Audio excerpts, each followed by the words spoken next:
So this morning we're talking about gearing up, which is really getting ready for your year as president. What is it that you need to be doing? And if there's something about what we're preparing for, it's to realize, all right, we're almost down to the 6 month point when your Rotary year will begin. So what needs to happen?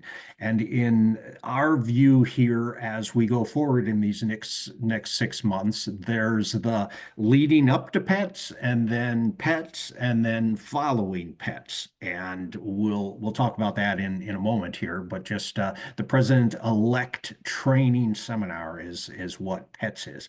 But the bottom line for all of this is together. And here is the Rotary statement that begins with that bold word together. And what does that look like? And we'll be looking at different aspects of that for the whole Rotary year because that is so very important. So gearing up. Uh, Some of you may realize I'm the DGE, I hope, but one of my hobbies, if you will, one of my pastimes, one of my loves, one of my passions is NASCAR. And I am the NASCAR pastor. And so I am a NASCAR Cup chaplain. And what does that mean? And that's often what's asked. Well, um, the NASCAR world is a world where people give up their lives to go all around the country racing cars. So every team, of which there are about 36 full-time NASCAR teams in the Cup Series, every team has about 50 people that they will bring to a track every weekend. And they have a variety of different tasks. Well, the season goes from Valentine's Day basically to the beginning of November, Thanksgiving. So it's a long season, and that means people are far away from everything. So I get to be a pastor to those who show up at the track and are there. So we do all kinds of things, but there's even a drivers and team worship time every Sunday at a NASCAR track. And they'll come out, they go back to their haulers for a half an hour, they put on their fire suits and they walk out for the national anthem. That's kind of the way it goes. So gearing up is an interesting term. It is, the thought of this is preparing oneself for an upcoming event or task. That's what we use that idiom gearing up for. And there's a aspect of this that is literal. It's a reference to machinery. It's the gears, and Rotary has one of those gears. That's what we see as our logo. And then there's a figurative aspect to this, and we have to gear up in terms of people and tasks. So let's get into the specifics. Downshifting. You might not appreciate that if you grew up in an automatic transmission in a car, but basically downshifting is a way that the engine runs faster. There's more energy that's given, and it's usually where you start when you're putting your foot on the gas in a low gear. And if you're going along quickly, you need to downshift to be able to do that. It's a larger transmission wheel, so it's a little easier to link into, and the engine will work harder and will get louder. If you ever heard a motorcycle, a motorcycle is the loudest when it takes off from a stoplight. It just revs up and it gets going in that kind of a way. The production of energy is increasing when you downshift. And um, I've got a little picture here. It's hard to imagine. This is on what we call qualifying. So it's trying to figure out, all right, who's the fastest, who's going to get the pole position, who's going to start the race up front. And this is at COTA, the Circuit of the Americas track. It's in Austin, Texas. It's kind of a cloudy day here, but you can see some of the photographers are allowed on the track at different points. As soon as the cars get running, there is not a person anywhere, but there's just a few people that come for qualifying. And, if you look at that stands up there at the curve, that seats about 1,000 people. So from a perspective, this is a huge hill. This is 2 stories high. You're going up. In order to do that, you're coming down the straightaway. You're going about, at this point, about 90 miles an hour and you're going up this hill which is slowing you down, and so you're in high gear and you need to gear up, or so they say, to get around that corner, which is, you can't see it around to the left, but it turns almost a horseshoe turn and keeps going. So if you're not back down in second gear, you're not going to move. You're going to get passed. You're going to get pushed out of the way. That's the way that works. So that's what gearing up is all about. So let me give you a little parallel of gearing up. What I do usually as I get to a track, as I get to know the lay of the land. So I work with one team in particular, but then I also cover for a lot of other teams. So our team has 2 Cup cars. It's Front Row Motorsports. Might have heard it. We've partnered up with Michael Jordan of basketball fame, and together our teams are suing NASCAR right now because of a little something like spending $40,000 $40 million on a charter and not being able to use it. So anyway, long story, that's not what we're here for today, but this is what's happening. So usually I've got about 100 people at the track at any time that I'm watching out for and kind of taking care of. The thing is, they're all working. They're all in the midst of all kinds of responsibilities. So I do a lot of observing. I'm kind of catching what's going on. I'm looking at faces. I'm looking at emotions. I'm seeing all that. I'm reflecting.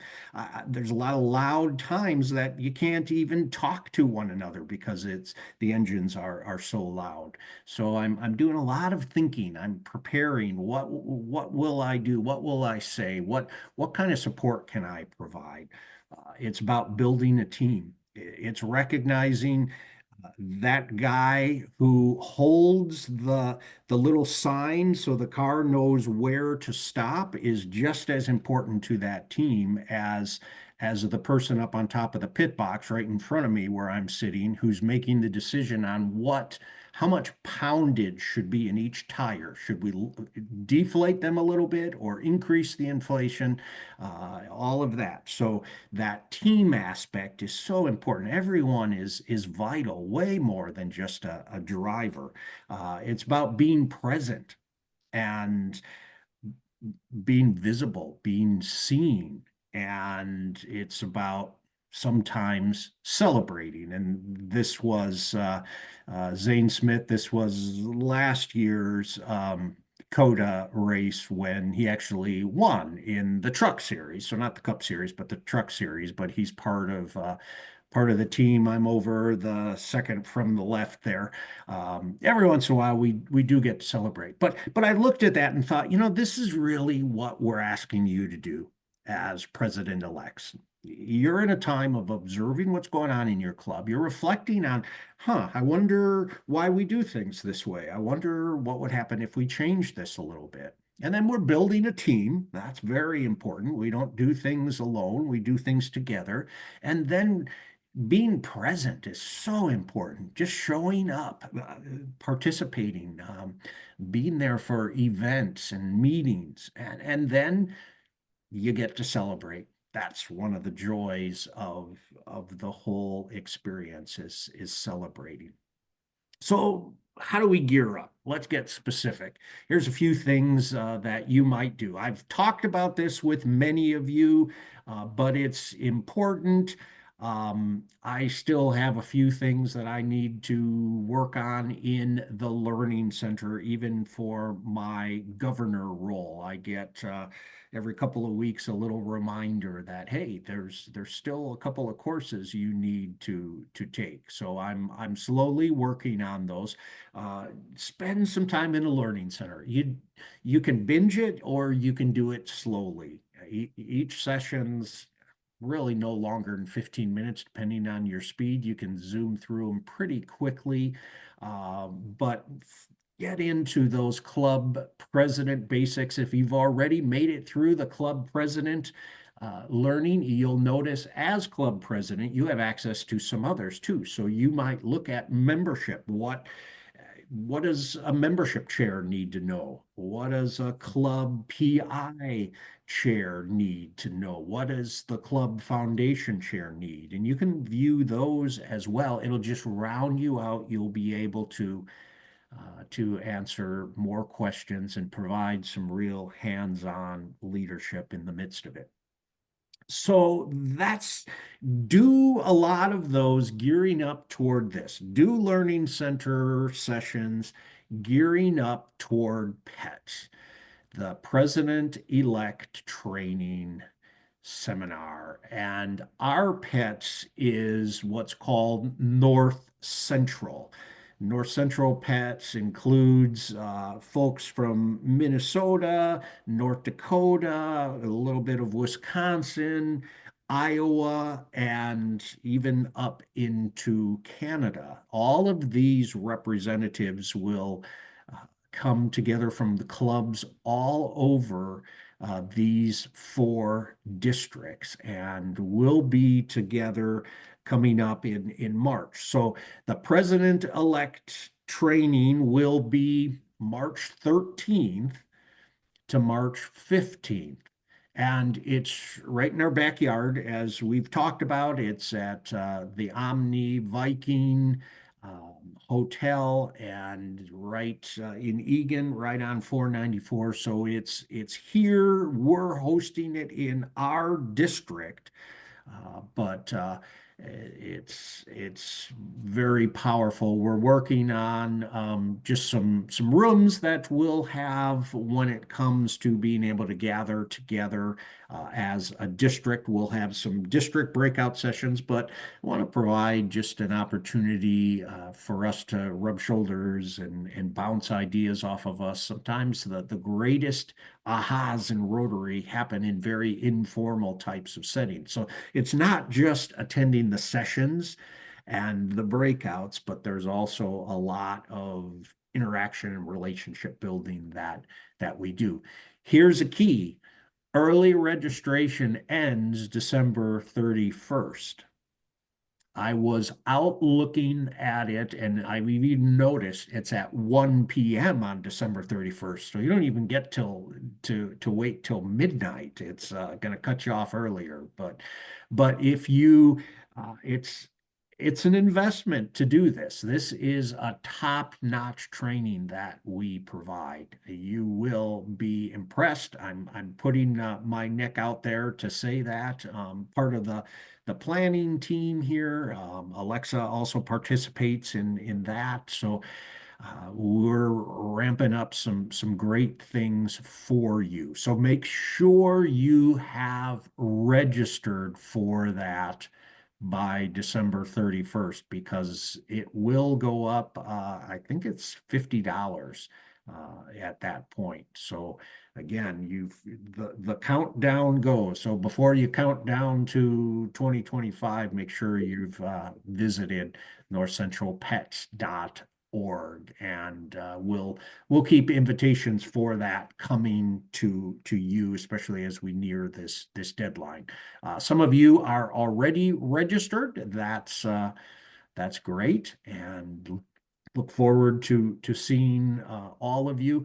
The question is, um, Well, isn't there also a virtual event? Yes, there is. The date still hasn't been set as we've been getting contracts with the technology teams and so on that we'll use.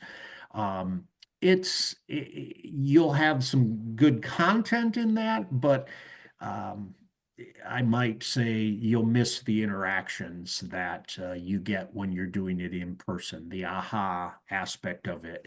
And it's still very, very expensive. It will not be free to do it virtually.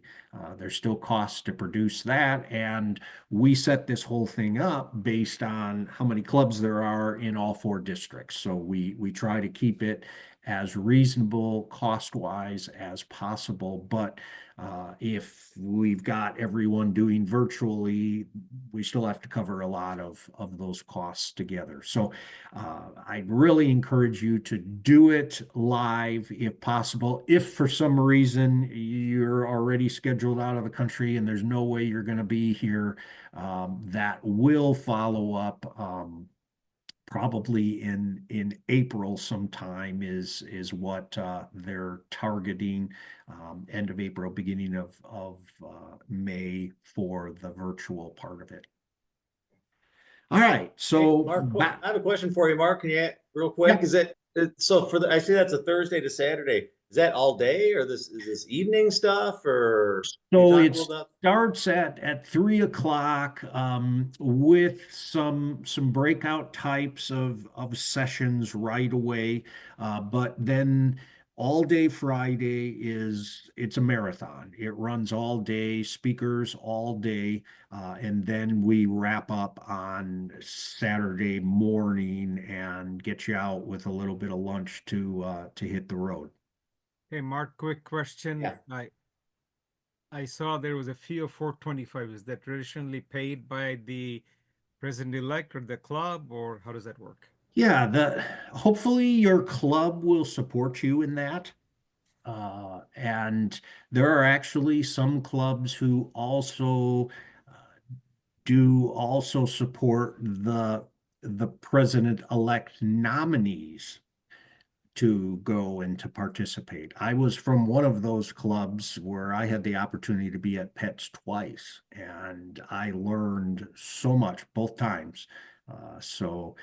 If your club has the means to do something like that, encourage that. But also we want you there. So if there's incredible pushback from your club for doing this, and that does happen sometimes, board members get very serious about scrimping financially.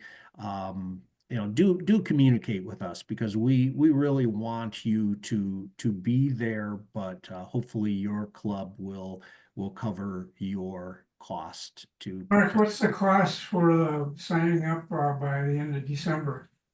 It is the four, Alexa, is it 425? 25, 425. Yeah, Thank you. there it is.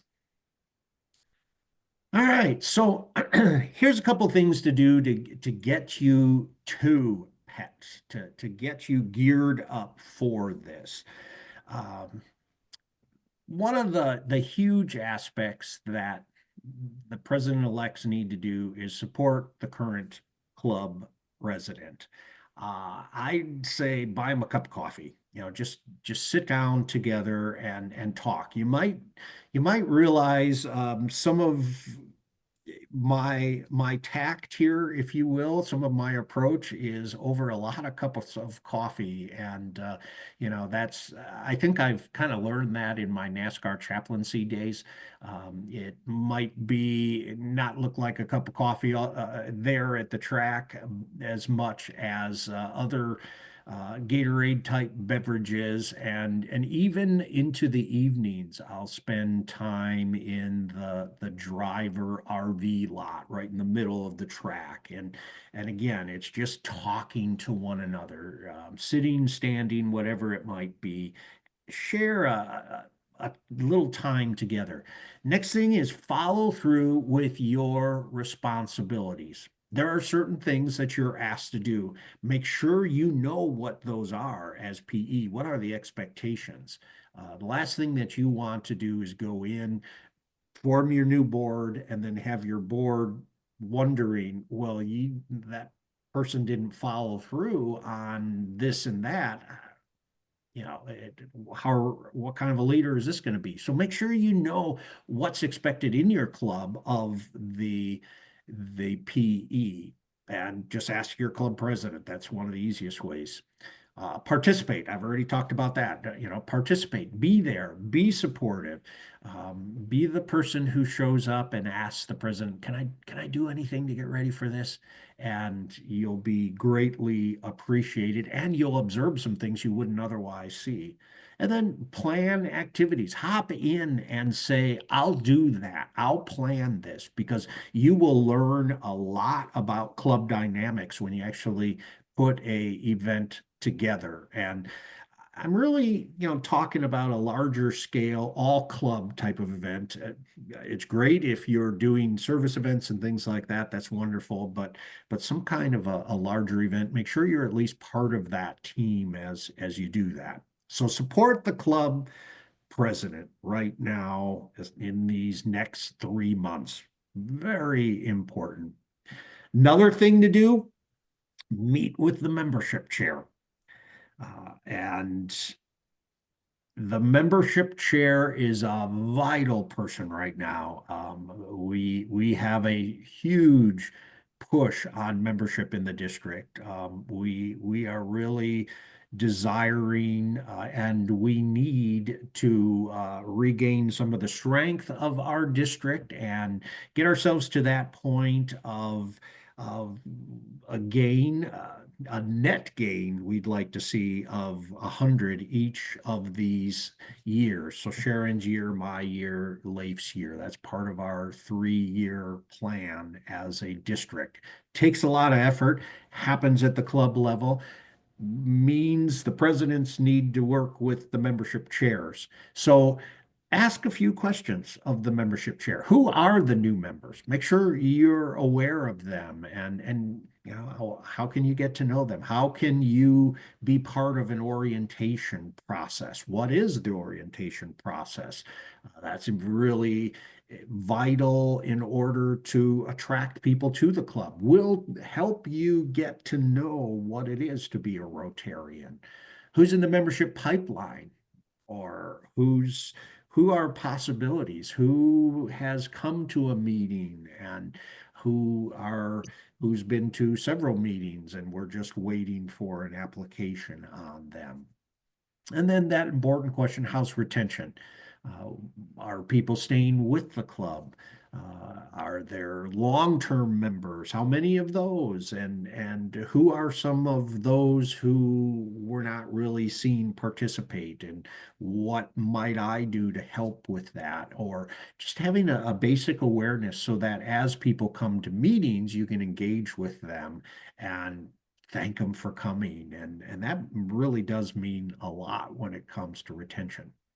So membership chair, then comes meet with the public image chair, review the website together. What are the public facing aspects of your club? Ask about the newsletter processes. What will be expected of you? What can you provide for the newsletter right now?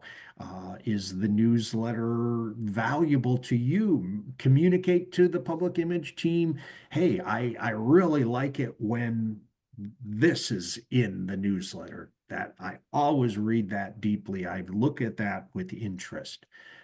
Encourage more photographs. That's the public image.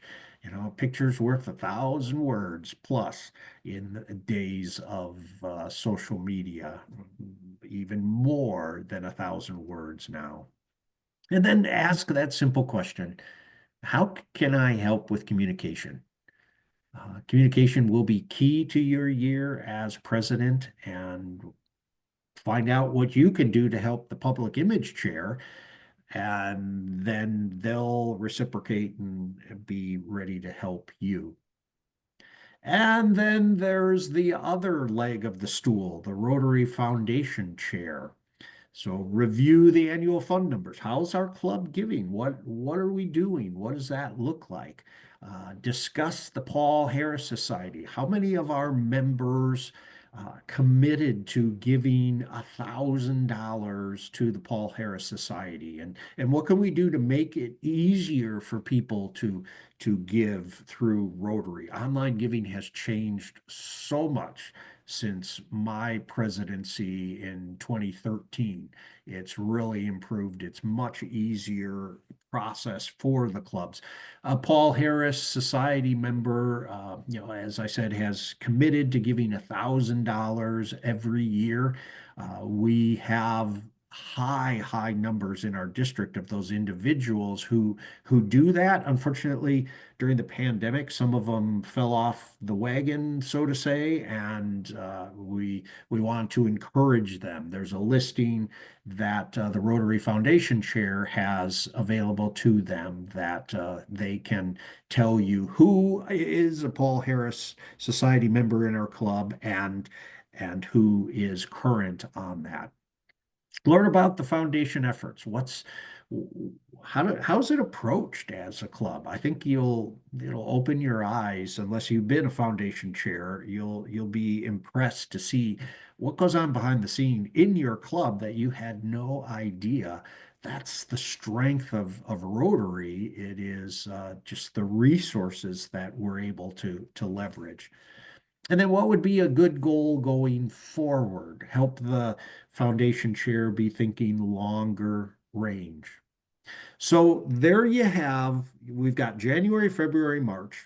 Uh, you'll want to be there for the president during all three of these next months. But then if you just take one of those three each month and focus on, okay, I'm going to find a time to get together with the membership chair, with the public image chair, and with the foundation chair as well. One a month, you can handle it. This will increase your knowledge of your club exponentially. So then the other thing before pets, and that's another good part of meeting with those three key Rotary pillars in your club is, all right, what's going on going forward? Select your leadership team. Don't make any assumptions. I can't say that enough. Don't assume, well, this person has done this for the last 7 years. Of course, they're going to do it during my year.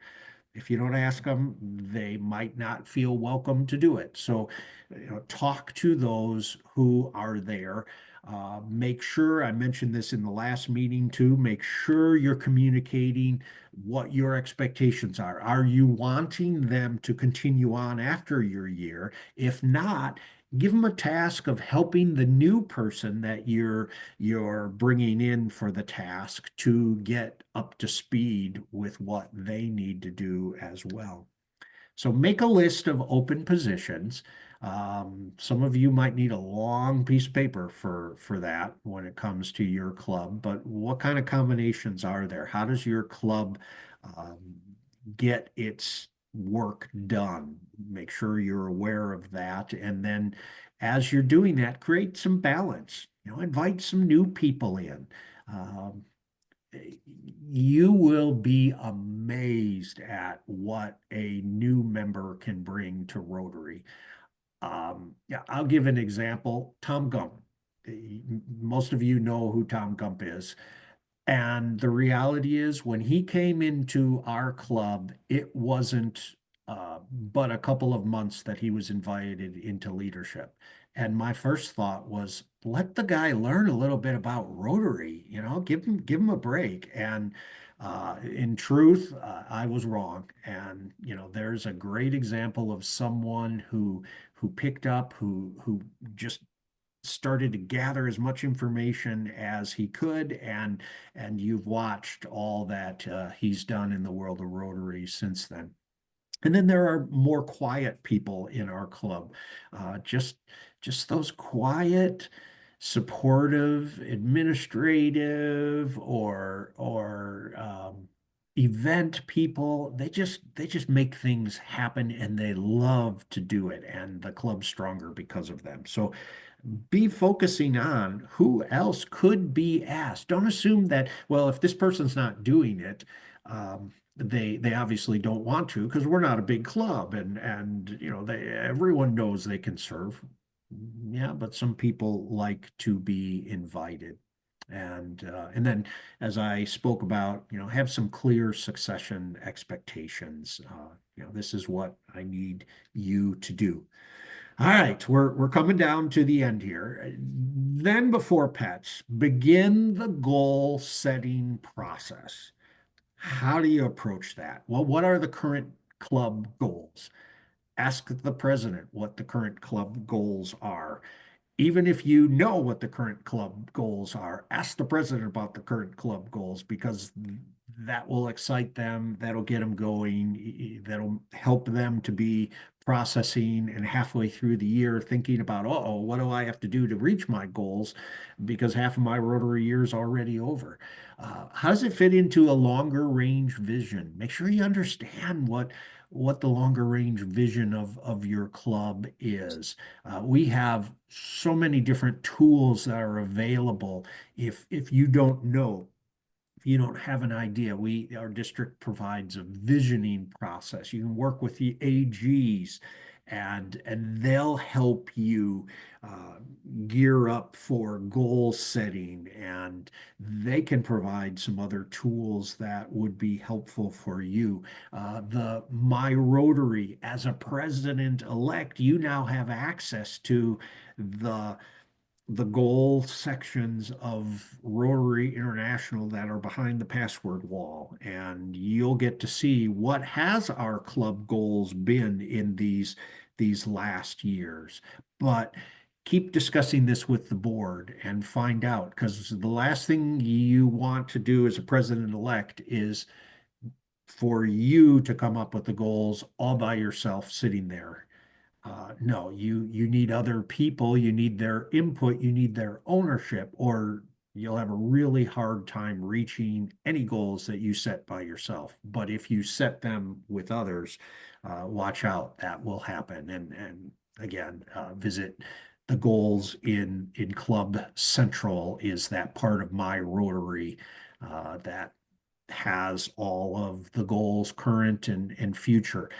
You can begin putting in goals for next year. And once your goals are in, you can adjust them too. I'd encourage you not to adjust them during your year, but as you work up to that point, make sure you're doing that. So here's gearing up. This is what we did today. It's about learning online. So it's about the Learning Center. Make sure you're doing that. That's so important. Um, Sam Thompson is our new uh, uh, district governor nominee, and he sent me a copy of his first district governor learning center module certificate, his diploma. He was so proud that he had finished it, but I've been encouraging him to do the same. So you need to do that as well. If you want to take a selfie with your diploma in your hand after you finish a section, we'll share that with others. That would be great. Learn together. That's what we're doing here. That's what PETS is about. That's what learning from leaders in your club is, because that enables you to do the next part, which is work together. And you're gearing up for that. You never know when your moments are going to be to shine as president. Yes, there are certain things you're going to have to do. You're going to have to lead meetings. You're going to need to do certain key roles that a president does. But I challenge you to think back on top of that pit box when I showed you that picture of me in Austin, Texas. The important part of it right now is for you to be observing, to be building relationships with people, And then you can put a plan together that's going to be unstoppable for your PE year. So that's what gearing up is all about. It's together. You get to lead through this. You get to lead your club to do these things. See a world where people unite and take action to create lasting change all across the globe, in our communities, and in ourselves. So, before we start chatting a little bit, I want to point out a great new resource. This is a new handout that is available. You can download it from My Rotary. It's called Designing Your Rotary Experience, and it's many pages, but it is something that is great to open people's mind about what Rotary can be, but you could even benefit. Uh, I challenge you to work through this a little bit, maybe over the holiday time here, that you might be able to just create some new excitement about what Rotary is and about what you personally want to do, because then you can share that and lead others to join you in that process together. So I'll send this out, this link, as well as we as I send out the recording. I'll have some things in that note that will have some of these areas that we've looked at. So, including the designing your Rotary experience, not the easiest thing to find. And to be honest with you, someone said something a few months ago that I've been testing. They said, my Rotary search engine is horrible. Um, just Google things. You'll have more success finding things behind the wall at Rotary by Googling them than you will by using the search tool inside. So to prove the point, I typed in this morning, designing your Rotary experience, and it came up with 0 hits for finding it. So, but I did it from outside, and boop, here it is, and that's where I got this link that I'm sharing here. So, design your Rotary experience. There we are. It's your turn. What kind of questions do you have here? And you stop sharing my screen. Anybody have any questions? Yeah, Mark, thank you so much. This is my first time having time to actually join this. I'm part of the Lake Minnetonka Excelsior Club. You had shown me that learning center with all of the different learnings. Mhm. Is that under the myrotary.org as well? My Rotary, all right. So if you do not have a password and so on for My Rotary, it's very easy. It'll walk you through those steps very easily the first time. But as you have access, whatever your official Rotary email is, so it can be your personal email, whatever you use for Rotary mail, that will be the tool that gets you into My Rotary. And then as president-elect, you'll have access to a lot of things that other club members don't have access to. So it's pretty beneficial that way. Mark, just a quick comment from me.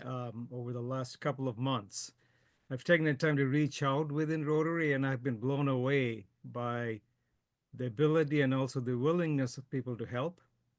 And you know, there's no competition. It's genuinely focused on helping each other, and I very much appreciate it. So I just want to Good. say that. Good. Yeah. Any other questions that anyone has here? Yeah, Mark, when is the payment due for the pest training? Um, I think there are a couple of ways of doing that. I think if you just register, you can handle the payment later. Make sure you get yourself in there registered. I'm not exactly I know. sure. I'm spoiled. Alexa took care of that process for me, so she registered me, so I didn't manually go in and do that. But Yeah, I'll talk to her. She's in our club, so. yeah, Yeah, you can't get through registration without payment. So upon registration, you have to there it is. complete payment. Yep. See, I we're a little did nicer in it our while we were district. talking and they wanted payment before they'd finished the process. Good. See, when we work together, we get answers. Yeah. That's the marvelous part. Yeah. All right. Well, as our setup question goes, I really want during these times, I've mentioned that the last couple of sessions as well, is I want to give you, a good half an hour of information, and then I want to give you a little bit of time just to think through it and process it. So as you're thinking specifically about your team and putting together a leadership team, you might not have given this much thought before now, but just if anybody is interested in sharing, um, where do you feel you are in this process? Do you have a board that functions smoothly and well as a club? Do you have members who continue on in certain roles? Uh, dare I say indefinitely? Do you need some fresh individuals in different spots? What are you observing in your club right now? Mark, I can share from Savage. We have a small club of 23 people, members, and bringing in new people has become critical. We started this journey last year as well, and last year we were able to bring in 4. So the challenge is, 4 is almost 25% 20% of the club. So that's great, right? But at the same time, as you go and look at the leadership team, all the existing guys have rotated through, so they've done it all. And so if you bring in somebody new, they don't have as much experience within the club. Of course, they've done stuff out in their personal life. So the point that you made is what I'm finding out is about discussion and having that conversation, and finding out what is it that they want to do, can do. They're a little bit timid, I suppose. Some of them, not quite sure they want to step in, but linking up with the previous guys that have done their role has been very helpful, because then they provide the support. And sometimes just coming along a seasoned person in the club and saying, you've done incredible things when it comes to the foundation and our foundation giving. We need to get some others involved in this. Would you be willing to serve as a mentor? Would you kind of share some of your knowledge? Would you share your Google Drive with someone that they might be able to come alongside you and help? Maybe it's not an immediate, well, you're going to be done in 6 months. Maybe it's would you take a year and train this person so that at the end of my presidential year, they'll be ready to step into that role, and you can continue to do other ways of serving. Yeah, Mark, I'm new to Rotary, but ended up as treasurer relatively quickly. But, and they asked me to do the president's thing. Now we've been meeting with the past president and the current president. We get together about every 2 weeks and go over things. And so that's been extremely helpful for planning purposes and just learning what's available. Yeah. And, also being able to move things relatively quickly if we need to do so for something. Excellent. Yeah, Jermaine. So I've been with Rotary for about 4 years now, And Guy, my esteemed colleague on the line, is current president. And last year, it was I was asked if I would be president this coming year in a manner that has worked really well for me. And that is that past president, future presidents are working together quite closely. And even to a point where when Guy and I have times where we're not in town, we'll backfill each other to run meetings. So that's working out really well. Also, a couple years ago, we did a visioning session that seemed pretty useful for our club. And together, under Guy's direction last year, we decided as co-leadership that we wouldn't do another visioning session. Rather, we would tactically try to execute things we decided were important to us. And then we would also go around and meet with each individual. Guy met with everybody in the club, not just key people. We're a small club, about 25 people, and ask them, what do you want out of your club, this next year? And from there, we created sort of a survey and said, y'all said you wanted all these things. Now, we need coordinators for each of these areas. And only those areas that are getting coordinated will get our effort and energy and attention this year. That's worked out beautifully as well. So I'm looking forward to, again, going through that process this year, meeting with everybody, finding out who's coordinating what, and continuing that process that has worked out beautifully this year so far. And I appreciate Guy's leadership and support. That's an awesome approach. Yeah, that just taking it in, soaking it in, finding those ideas. What have we done in the past? What have we said we were going to do in the past? Why weren't we effective in doing that? Just put yourself in a posture of asking questions. And the benefit of that is you don't come in then creating a perspective, I guess, a perception. That's the word I'm looking for. A perception that you're just going to do whatever you want to do when you get in here.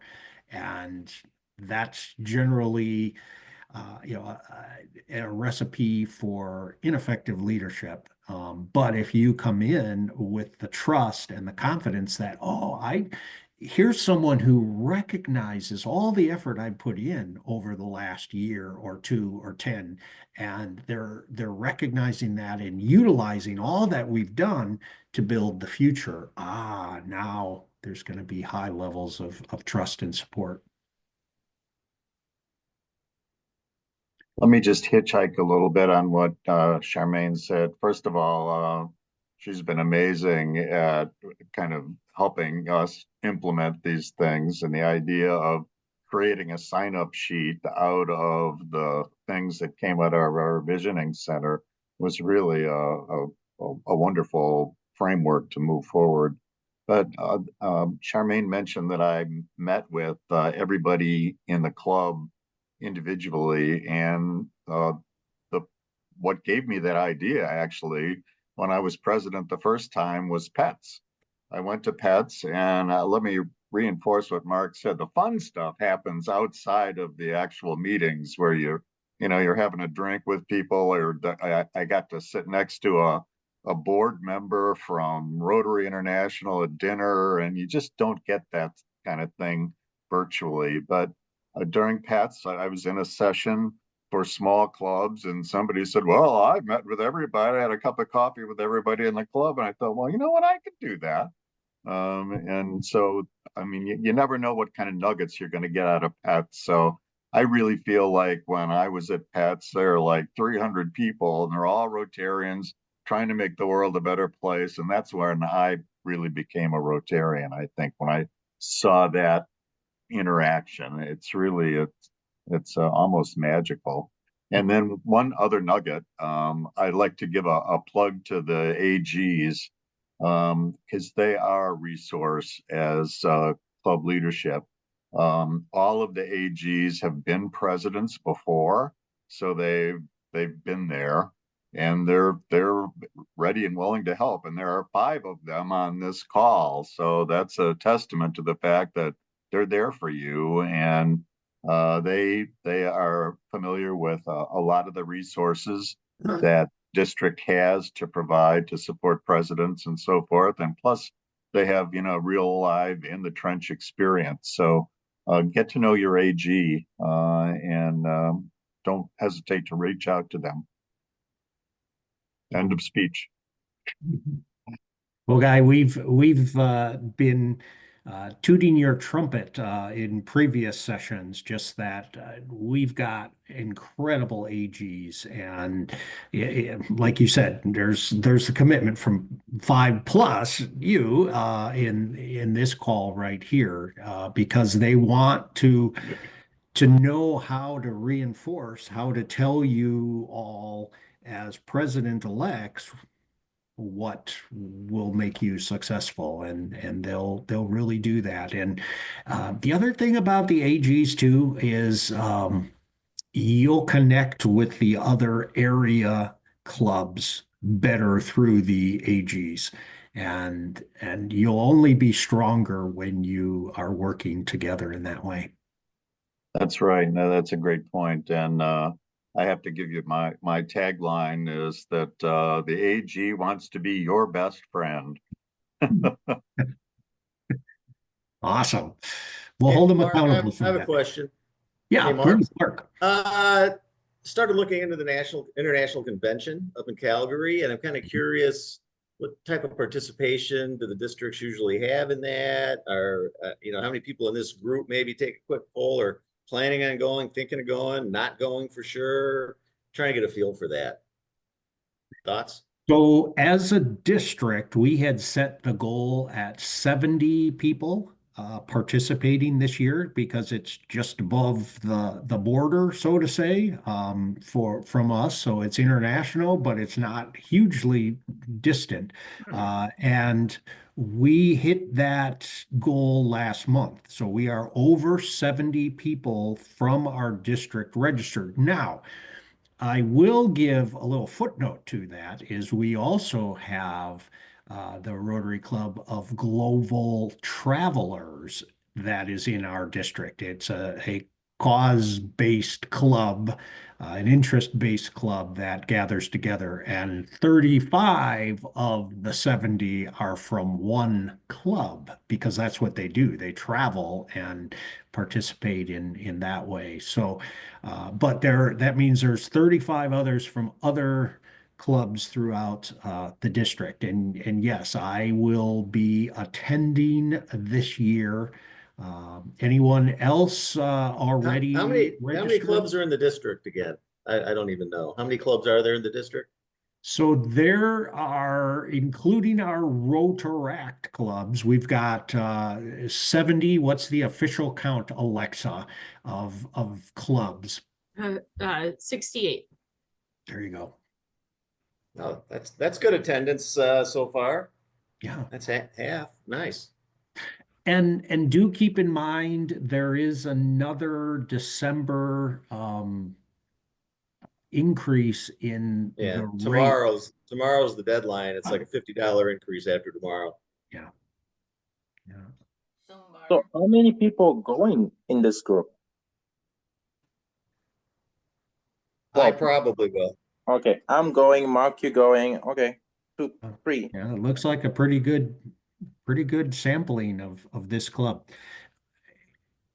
Very awesome. How did I get my hand raised? I don't know.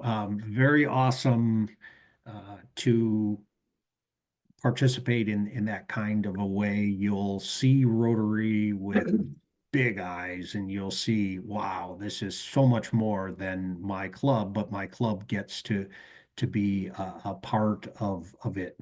G-Ray, what's going on today? No, I've been listening. I was curious to, I've been to a couple of the international convention. It's always so nice to know people from your local area or your local club or your local district that are going to perhaps connect some way when you get there. So I don't know if there is a list or something that, I can know who's going, because it can get lonely sometimes or it can get really exciting. So Yeah, we're going to be putting together a WhatsApp group that is on my list of responsibilities. That's one of the things that the DGEs do is do some coordinating of the people who are going to be there. So we'll have a group to communicate, and we'll have some different events that will take place as we go. Been talking a little bit to the global travelers and what some of their plans are. They're actually tagging on one of the after convention trips, the 2-day trip, onto their time together. So, but we'll be sure to have a meal and a little celebration, some kind of an event while we're there too, so that we can process as a district. So Mark, this is. Yes. Mary. A question I have, we don't have a room yet, and so I'm wondering where other people are staying and what they're finding out as far as housing. We've got our ticket and all of that, but if anybody has information or ideas on that, it would be very helpful. And I really look forward to getting that list because it would be fun to meet these people before we go up there and find out who else is going. Sure. All right. So Mary's microphone is really faint. So she's just saying she's registered, but is wondering about housing too, and where people are. The closest hotels always fill up before the previous convention is finished. That's kind of the way that works. So they're out a little bit further now, but there's no shortage of hotels in that town. Personally, I'm a mountain guy, so I went to the west and made sure my hotel's as close to the mountains as I can get. So yeah, we'll definitely share that. All right. Well, we are at our 1 hour time frame. My challenge as we wrap ourselves up here today is just consider those additional people you can talk to. We started in week 1 with saying find one person that you can talk to. Now, there's 3 plus the president, and the AGs no doubt are reaching out to you as well. And keep discussing what's happening, and you'll just grow richer, and your eyes will be open to some things that you haven't thought of. Or to be honest with you, there's going to be a lot coming your way, and sometimes it's great to have people who will remind you or say something that will trigger oh yeah, I was thinking about that, I'd like to do this. So enjoy the ride. This is fantastic. It will be the experience of your life, and you'll be a whole new person because of your participation as a president in the year ahead. So thank you so much for giving some time, and anybody that wants to continue to chat, you're welcome to, but you're all excused as well, and enjoy the next couple of holiday moments that come. Make sure to spend time with family and get refreshed, because there's a big ride that's starting for the next 18 months. Thanks, Mark. Thank you. Thank you, Mark.